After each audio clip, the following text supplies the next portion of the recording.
Bonjour à tous, je suis content de nouveau de vous revoir. Aujourd'hui, la troisième et dernière partie de Israël, l'histoire contemporaine. Donc, on va partir de l'Empire romain jusqu'à la Deuxième Guerre mondiale. Dans ma première vidéo, j'ai parlé des patriarches, donc Abraham, Isaac et Jacob. Je vous ai expliqué ce qui s'est passé avec les jumeaux Isaü et Jacob. Après, je vous ai parlé de Moïse, les 40 ans dans le désert. Après ça, on a parlé un tout petit peu sur Jésus. Jésus, après, avec ses 12 apôtres qui vont évangéliser le monde. Donc, on est après Jésus, et là, on est toujours sous l'Empire romain. On est à peu près à, on peut dire, vers 30 après Jésus-Christ, entre 30 et 60 après Jésus-Christ, dans cette période-là, c'est très tendu. Il y a toujours les zélotes pour un tout et un rien, il y a un massacre. Vous savez toujours que de temps en temps, les Romains aiment bien un peu embêter les Juifs, donc ils mettent un petit aigle devant le temple de Jupiter, il y a de nouveau de l'insurrection, donc ça s'arrête pas, hein. C'est toujours un bagarre, une bagarre, une bagarre. Et en 66, c'est la première guerre déclarée par l'Empire romain à les Juifs, et c'est Vespasien qui va s'en occuper. Ce Vespasien va donc liquider tout le monde dans ce lieu-là, et il fait ça correctement. Le seul problème, c'est que dans cette époque-là, on est dans l'époque de l'empereur Néron, et Néron va mourir, et ce Vespasien va être proclamé comme empereur, donc ne peut plus rester en Israël, et donc va partir et va retourner à Rome pour être proclamé comme empereur. Donc du coup, qu'est-ce qui se passe? Il n'y a plus personne qui surveille, les Juifs s'entretuent, surtout les Zélotes avec tout le monde, et donc du coup, on va renvoyer un autre personnage qui est très emblématique, qui s'appelle Titus. Titus va piller le temple de Salomon, qui n'est pas le vrai temple de Salomon, parce qu'il a déjà été détruit pendant la déportation des Babyloniens, et il va se passer quelque chose d'assez incroyable, c'est ce qui est écrit, hein. Il y a un chandelier qui va brûler, le chandelier va brûler, donc vous connaissez un chandelier où on met du feu dedans, et ce chandelier va prendre feu avec une tapisserie, la tapisserie va prendre feu, et le temple de Salomon va être rasé jusqu'au sol, il ne reste plus rien. En 70, il y a les derniers zélotes qui essayent de toujours encore combattre. On va les poursuivre jusqu'à le lac de Tibéria, vous connaissez avec les miracles de Jésus.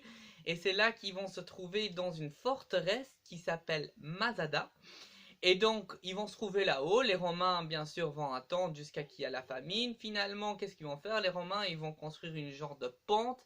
Et qu'est-ce qu'ils vont faire? Les Juifs, ils vont massacrer tout le monde. D'abord les enfants, puis les femmes, et puis les hommes. Et la plupart d'eux vont même se suicider. N'oublions jamais ça. Cet acte-là était toujours vu comme un acte de héros. Alors, qu'est-ce qui va se passer avec les Juifs? Les Juifs vont être vus comme des esclaves. La seule chose qui est bien dans cette chose-là, ils peuvent être esclaves affranchis. Je ne sais pas si vous avez déjà connu, je crois que la plupart d'entre vous connaissent le bonnet phrygien. Qu'est-ce que c'est le bonnet phrygien? Tout simplement, c'est des esclaves affranchis. Ça veut dire si un esclave a fait quelque chose de bien pendant une certaine époque, donc il a été bien avec son maître pendant 10 et 15 ans, du coup, c'est un esclave affranchi et reçoit plus de liberté que d'habitude. Tout va bien. Bon, ça se passe pas toujours bien pendant l'Empire romain, vous le savez très bien. Et il va se passer pire, c'est la deuxième guerre qu'il va y avoir. Il va y avoir une guerre entre 132 et 135 après Jésus-Christ. Et ça, c'est à cause de la faute d'un empereur qui s'appelle Hadrien. Alors Hadrien va pas trouver mieux que donner en fait un pays à tous les vétérans qui ont travaillé pour l'Empire romain. C'est-à-dire les vétérans, comme aujourd'hui on aurait dit les petits vieux, les pensionnés, on va leur donner une terre, et cette terre se trouve à Israël, et il va coloniser l'Israël. Hurlement dans la civilisation juive, c'était la catastrophe. Et donc du coup, il faut savoir, si les vétérans vont s'installer en Israël et que Israël va être annexé à l'Empire romain, ça veut dire qu'il n'y a plus de dépendance. Deuxième chose qui est très important, c'est que ces vétérans romains vont vouloir une administration, des temples et toutes ces choses-là. Et donc, du coup, ça procure encore des problèmes. Et les vétérans voient qu'en fait, à chaque fois qu'on veut construire un temple, les zélotes, de nouveau insurrection, bagarre, etc. Ils en ont marre. Donc, qu'est-ce qu'ils vont faire? Il va y avoir une guerre. Et ce qui est très curieux, c'est qu'il y a un homme qui s'appelle Simon chez les zélotes, qui est un nationaliste extrémiste, qui va massacrer la première légion des Romains. Les Romains sont dans le 2e siècle après Jésus-Christ, donc ils sont en plein apogée. Ils ont beaucoup d'hommes. Ils vont envoyer 3 légions. Il faut savoir qu'une légion, il y a quand même 6000 personnes. Donc on va dire un bon 20 000 personnes vont venir, vont massacrer, exterminer. Et là, les vétérans, ils sont pas contents. Parce que les vétérans, ils se sont dit, vous nous avez donné une terre pour qu'on peut profiter de notre vie après la fin de leur carrière, et il y a insurrection sur insurrection. Donc il faut trouver donc une solution. Et donc on va trouver une solution administrative, c'est que on veut plus rien savoir des juifs, on va les mettre un peu partout dans le monde, ça s'appelle la diaspora. Et donc du coup, ils n'ont plus le droit au temple, ils n'ont plus le droit à plus rien, ils sont vus comme un peuple rien. Et donc, bien sûr, les théologiens vont essayer de sauver la mise du peuple juif. Alors, ce qui va se passer, c'est qu'à un moment, comme on le sait tous, l'Empire romain va s'effondrer.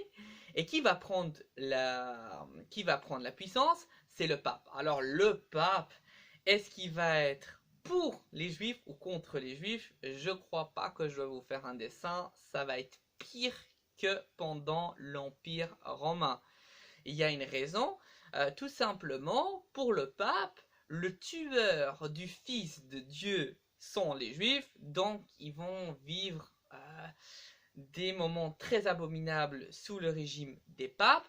Les seuls qui vont les tolérer un tout petit peu, c'est les Mahoméens, les gens de Mahomet, donc les musulmans. Et pour la raison très simple, parce qu'ils font partie du livre saint et donc du coup ils sont tolérés.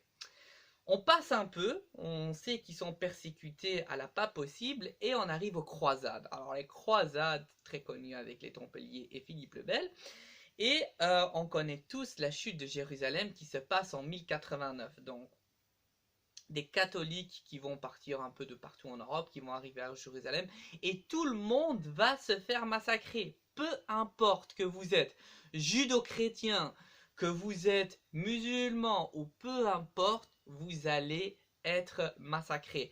Il faut savoir que les croisades ont duré de 1089 jusqu'à 1291, ça fait plus que 200 ans. C'est incroyable, ça a été une horreur, c'était d'une violence pas possible.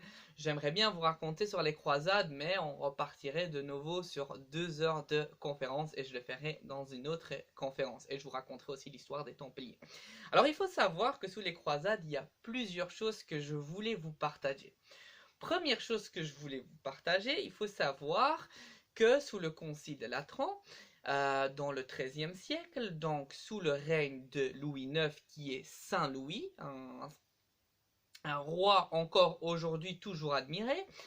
Qu'est-ce qu'il a fait ce roi? Il les a mis une petite chose sur une genre de rouelle sur leurs habits pour les reconnaître. Donc le nazisme n'avait rien inventé, Louis IX a juste suivi ce que le concile de Latran a dit, donc il n'a rien inventé de lui-même. Est-ce que c'est l'Église qui a inventé ça? Eh ben non, ça va même avant ça, c'est déjà inventé avant. Il y a un musulman qui s'appelait Rachid, et ce musulman, qui était un bon copain de Charlemagne, bagarrait dans une région où ce qu'il fallait reconnaître qui était qui. Donc pour reconnaître les juifs, il y avait déjà une invention de mettre quelque chose sur les vêtements. Et après, vous savez que le nazisme a mis l'étoile à 6 branches, jaune. Pourquoi jaune? Quand vous regardez, quand Judas donne le baiser à Jésus, il a la couleur jaune. Judas est le traître et c'est pour cette raison-là qu'ils ont utilisé la couleur jaune. Alors, ce n'est pas tout. Qu'est-ce qu'on fait aussi pendant les croisades qui est vraiment horrible? De temps en temps, ça nous arrive de faire un sacrifice de juifs. C'est-à-dire, on en tue 10, 15, on les brûle sur les bûchers. Comme ça, quand on part en croisade, ça va nous porter bonne chance. Il y a deux lieux très connus pour cela. Le premier lieu, c'est l'île aux Juifs, où ce qu'on a tué Jacques de Molay. C'est pour ça que ça s'appelait île aux Juifs, parce que c'était là où ce qu'on tuait les hérétiques.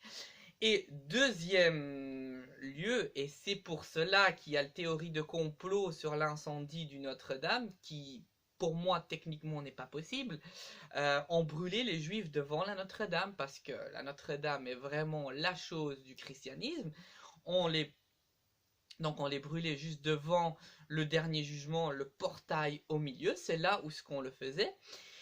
Et donc, du coup, il y a une théorie qui dit, bah, c'est les Juifs qui ont repris, ou la franc-maçonnerie, parce que souvent, la franc-maçonnerie est liée avec les Juifs, mais j'y reviendrai plus tard dans la vidéo.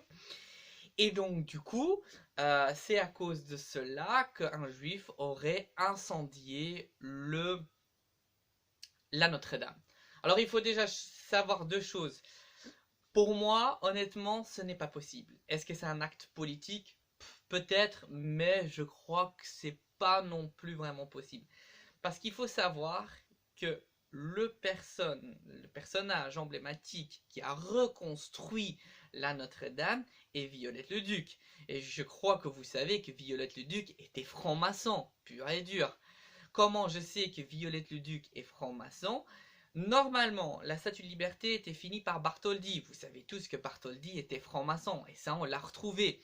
Et Bartholdi avait demandé à Viollet-le-Duc comment on peut tenir la structure. Et l'idée de Viollet-le-Duc était qu'on devait mettre du sable pour que la structure pouvait tenir. Finalement, ce qui s'est passé, c'est que Viollet-le-Duc est mort, et celui-là qui a repris, donc qui a fait la structure à l'intérieur, c'est Eiffel, aussi franc-maçon. Quand vous allez dans les Compagnons, à côté de l'église de Saint-Gervais dans le Marais, vous voyez dans les Compagnons la flèche de Viollet-le-Duc représentée dans la loge des francs-maçons, et vous voyez la tour Eiffel aussi représentée là-dedans.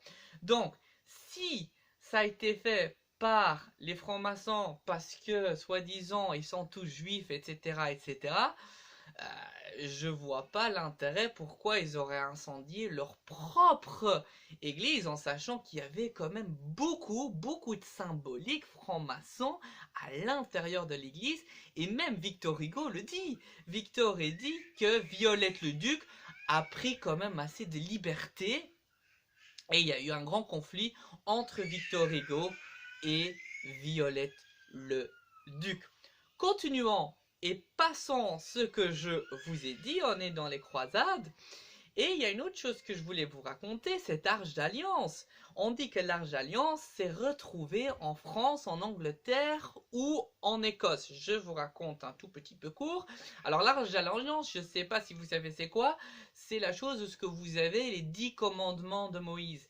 Et on dit que dans le temple de Salomon, on avait la cour des gentils, la cour des juifs et la saint des saints. Donc la cour des gentils, c'était la cour un peu pour tout le monde, accessible, que tout le monde pouvait y aller. La cour des juifs, bien sûr pour les juifs. Et la saint des saints, c'était le lieu où ce que se trouvait à l'intérieur l'Arche d'Alliance. Et l'Arche d'Alliance ressemble à beaucoup des caisses que moi j'ai l'impression d'avoir déjà vues dans la mythologie égyptienne. Il y a de nouveau un lien. Bref, je passe ça. Et quand on allait voir donc l'Arche d'Alliance, c'était un grand prêtre qui allait, et il avait une grande tunique avec quelques petites des cloches derrière, et donc quand il se passait quelque chose là-dedans, il fallait le retirer, parce que l'Arche d'Alliance c'est quelque chose, on ne sait pas vraiment c'est quoi. Est-ce que c'est une genre de télécommunication pour être directement en communication avec Yahvé, leur divinité? Est-ce que c'est quelque chose de magnétique? Est-ce que c'est quelque chose de radioactif? On ne sait pas vraiment. Tout ce qu'on sait dans la Bible, et ça c'est écrit plusieurs fois, c'est qu'on les utilisait. On se rappelle avec Jéricho, quand Josué est devant Jéricho, il passe je ne sais pas combien de tours de fois autour de la ville, et on met l'Arche d'Alliance. L'Arche d'Alliance est toujours mise dans une tente spéciale, et on sait aussi que les Philistins, par exemple, quand ils mettaient leurs mains sur l'Arche d'Alliance, leurs mains étaient disloquées. Et il y a même je crois que c'est des mythes, hein. Il y a même un mythe qui dit qu'à un moment, ce qui s'est passé, c'est que les Philistins vont le prendre, vont le mettre dans leur camp, et donc tout le monde va tomber malade, on va le remettre, et les prêtres vont récupérer donc Large Alliance. Alors,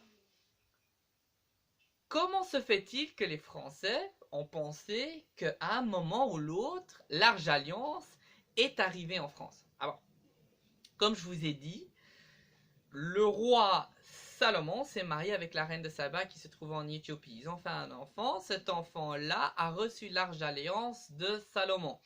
Ce qui s'est passé quand les Templiers sont arrivés en Égypte, ils ont entendu que Large Alliance se trouvait en Éthiopie. Ils l'ont pris, l'ont débarqué, il est passé par Rennes-le-Château.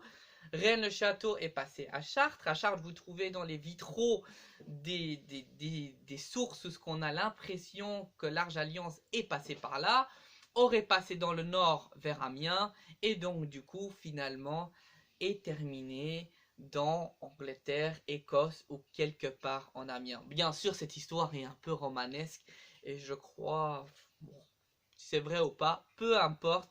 En tout cas, il y a une thèse qui nous révèle ce genre de choses. Alors, encore plus intéressant, c'est... Alors, les Juifs, quand ils vivent dans l'époque du Moyen-Âge, mais qu'est-ce qu'ils font comme boulot? Ils ne peuvent pas être cultivateurs parce qu'on croit que c'est des empoisonneurs. Ils ne peuvent pas travailler dans l'administration où ils sont trop puissants, parce que s'ils travaillent dans l'administration, ils pourraient faire des choses dans les coulisses. Et donc, du coup, qu'est-ce qu'ils font? Première chose qu'ils vont faire, ils vont travailler dans la première nécessité. Ils vont faire vraiment les boulots que personne ne veut faire. Et oui, vous allez comprendre pourquoi les Juifs sont si riches. Tout simplement parce que les catholiques... je vais m'exprimer mieux. Les Juifs vont devenir des banquiers. Je vous explique pourquoi.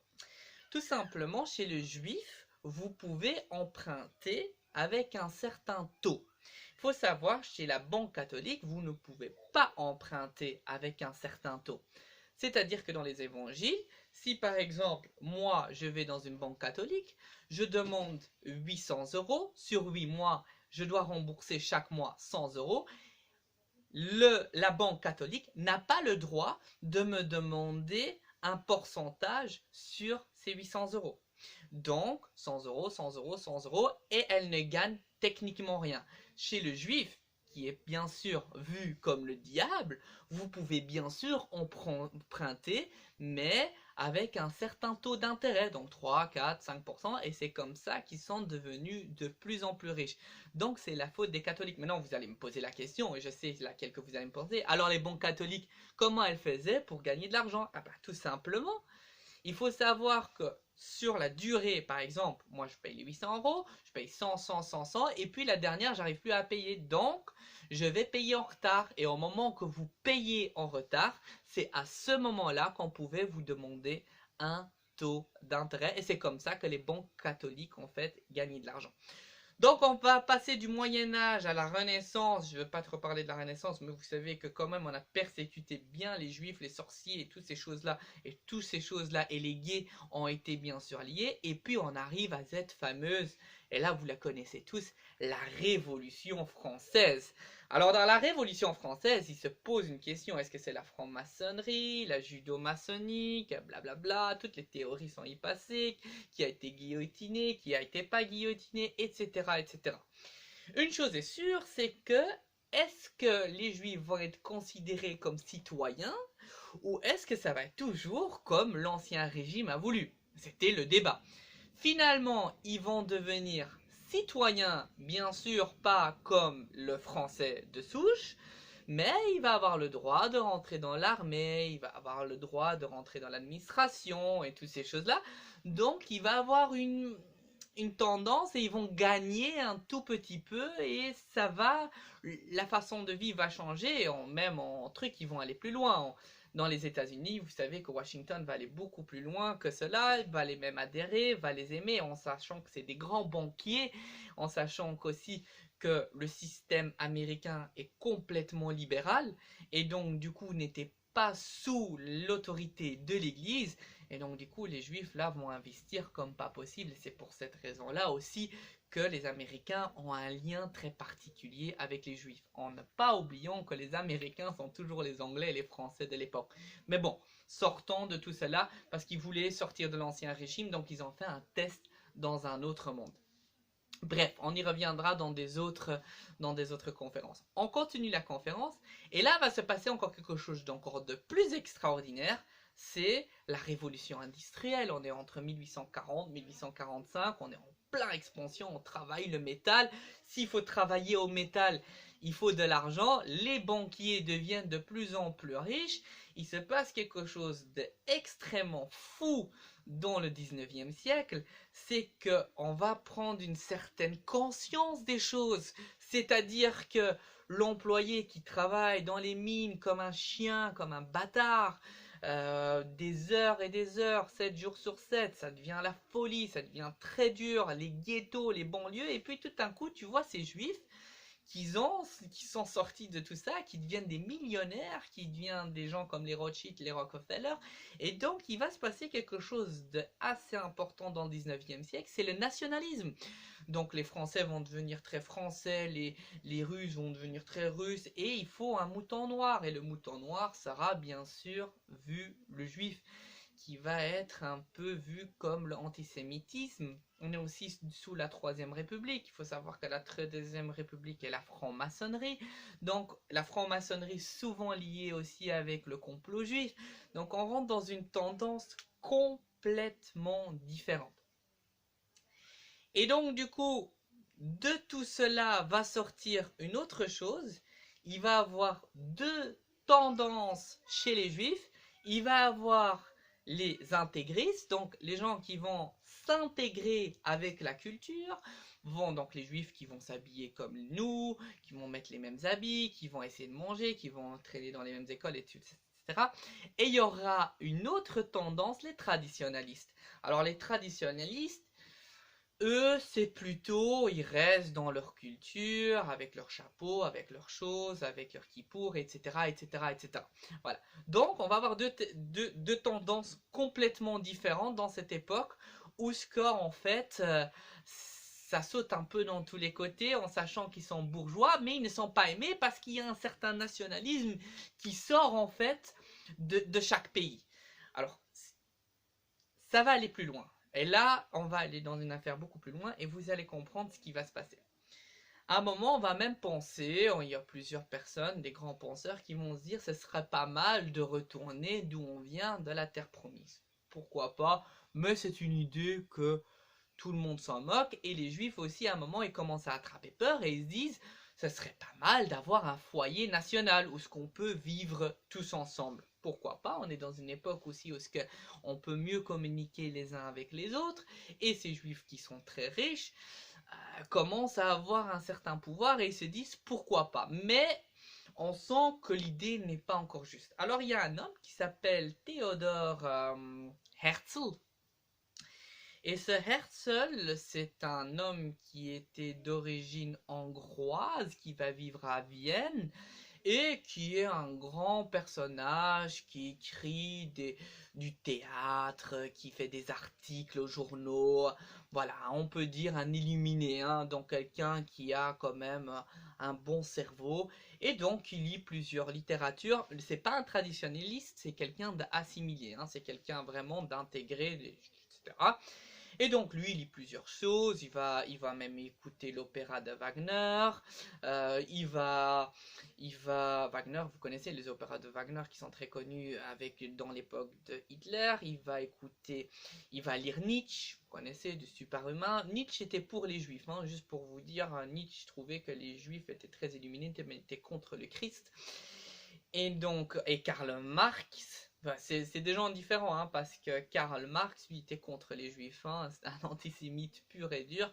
Vous pouvez trouver ça hein, sur Wikipédia, vous mettez antisémitiste Karl Marx et vous allez voir que c'était pas. Et cet homme-là lisait plusieurs choses, donc il n'avait pas vraiment une tendance, il n'était ni traditionnel, juste assimilé, c'était quelqu'un d'intéressé.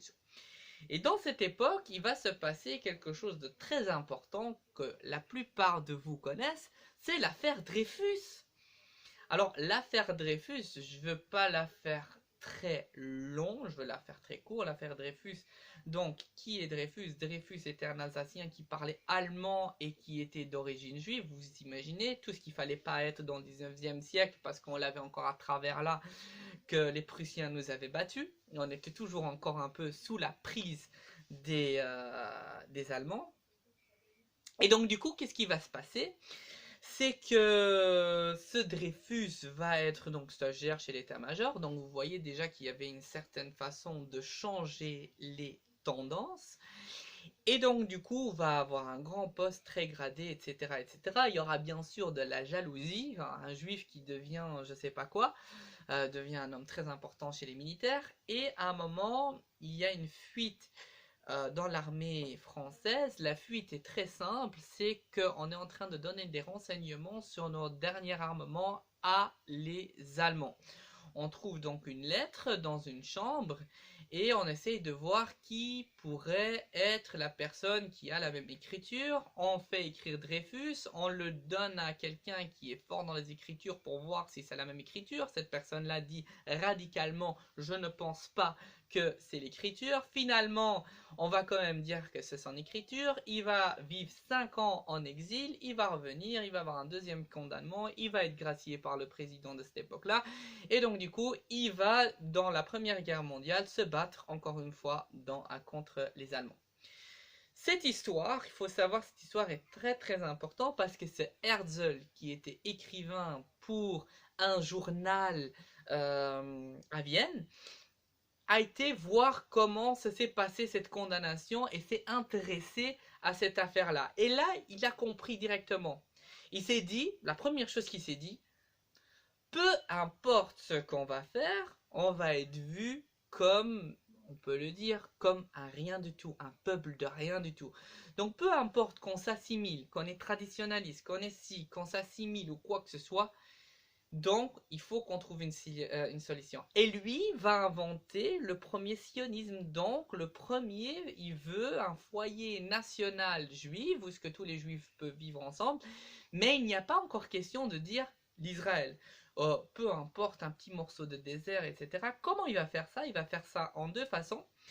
Il va construire une politique économique. Donc sur le plan politique, il va demander au monde entier est-ce qu'il peut avoir un foyer national juif ou est-ce qu'ils peuvent vivre tous ensemble. Et deuxième chose, ils vont vendre tous les lots et comme ils sont forts dans les finances, comme vous savez, et dans les premières nécessités, ils vont avoir beaucoup d'argent pour trouver ce moyen-là. Et là, coup de théâtre, il va se passer pire que ça. Et là, il y a un vrai complot. Et là, c'est vraiment un complot. Il va avoir un texte, peut-être que vous connaissez, les prières des sages de Sion. Alors, c'est un texte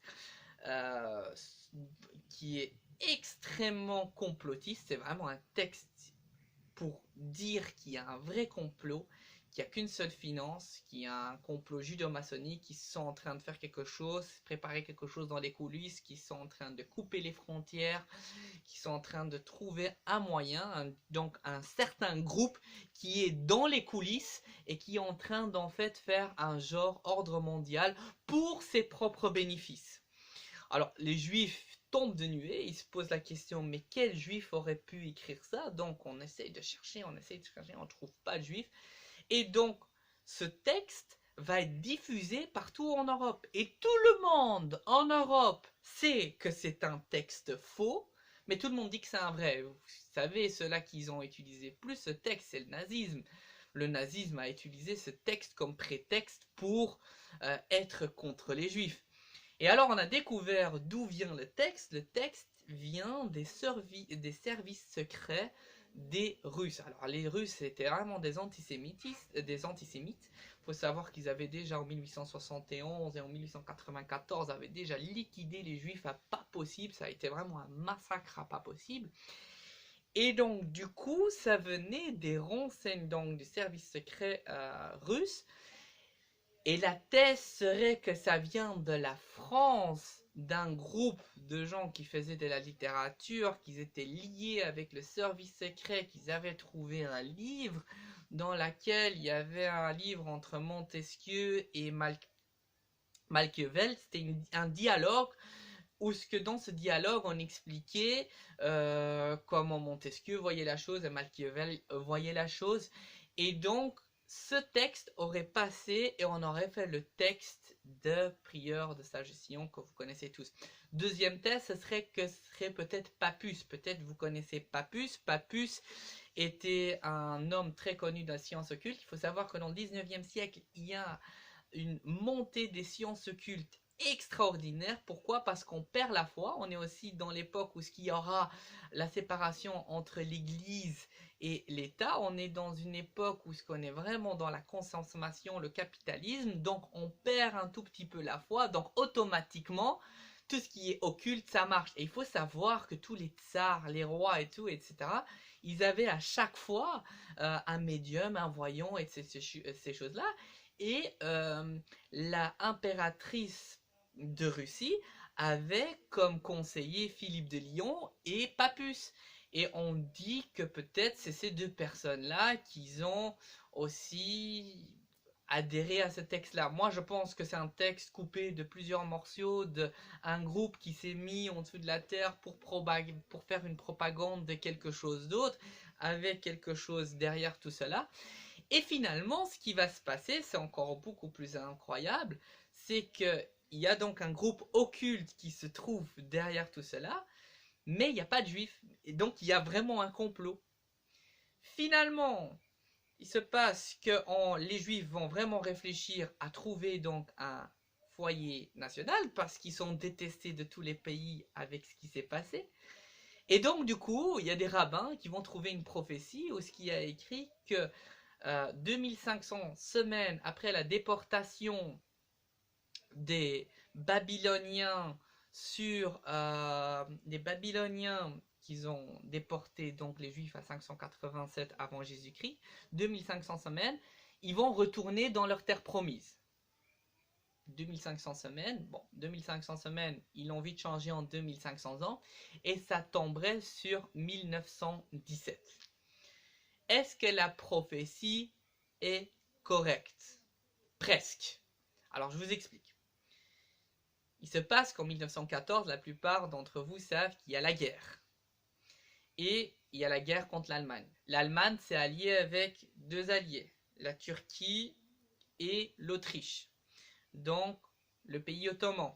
Les Juifs ne pouvaient pas retourner dans le pays Israël parce que c'était pris par les Ottomans. Les Ottomans s'en foutent des Juifs complètement. Ce qui se passe, c'est que pendant la Première Guerre mondiale, les Anglais sont installés au Moyen-Orient et détiennent, comme vous savez, le canal de Suez, etc. Les Anglais vont faire quelque chose de très malin. Ils vont soulever et vont faire de la propagande aux tribus arabes pour reprendre l'Empire ottoman. Et ils vont faire mieux que ça, les Anglais. Ils vont faire une deuxième chose extraordinaire. Ils vont demander à des volontaires juifs pour les libérer des Ottomans. Comme ça, ils ont déjà un foyer. Alors, ils vont s'installer. Avant que la guerre se termine, ils vont s'installer et ils vont avoir un foyer juif. Ça veut dire que déjà en 1917, on avait déjà l'idée de dire que la guerre allait se terminer et qu'on savait déjà qui va gagner. Vous savez, après qu'en 1917, on a eu aussi les Américains qui sont venus avec beaucoup d'armes, etc. Et c'est eux qui finalement nous libéré. Et ça s'appelle donc la déclaration de Balfour. Donc ce qui va se passer, c'est que les Juifs vont arriver donc en Israël, vont avoir un foyer, mais pas encore un État. On ne parle pas du tout d'un État. Il faut savoir qu'Israël à cette époque-là, il n'y avait pas beaucoup de monde. Et il va avoir une grande vague d'immigration. Là, les Britanniques, ils sont dans un grand problème parce qu'ils ont promis tout à tout le monde. Les Arabes, vous recevez ça, tel va recevoir ça. Bon, finalement, ce qui va se passer, c'est que les Juifs vont venir en masse. Les Arabes vont pas tolérer. Donc, il va y avoir des querelles. Donc, on demande aux Britanniques, qu'est-ce qu'on fait?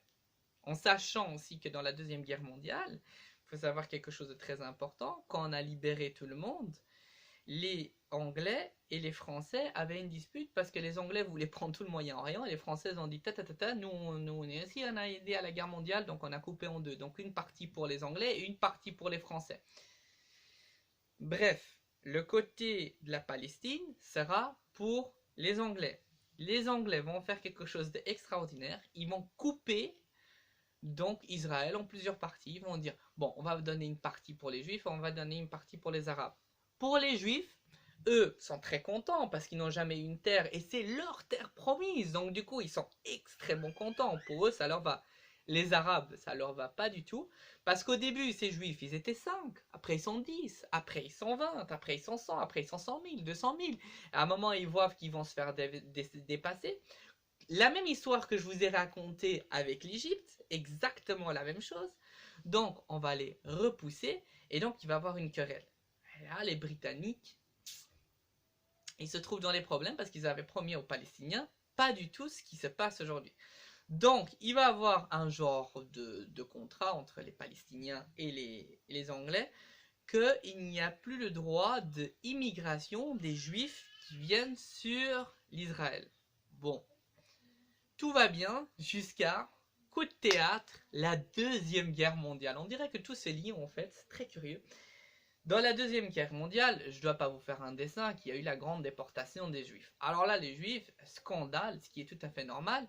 On a un foyer juif, mais on ne peut pas y aller parce que les Anglais nous l'interdisent. Il y a même l'histoire avec l'Exodus, où il y a un bateau qui va jusqu'en Palestine et qui est renvoyé par les Anglais eux-mêmes. Donc doivent retourner en arrière. Ça fait un scandale pas possible.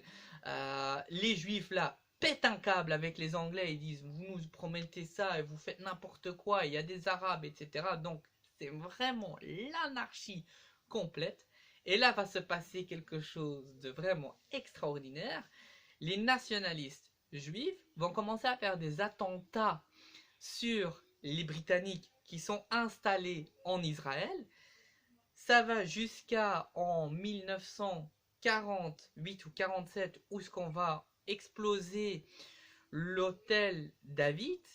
Il va exploser, il va y avoir 110 morts, il y aura l'état-major, ça aurait été un scandale. Le 14 mai 1948, le dernier Anglais part de la territoire. Qu'est-ce qui se passe? La guerre.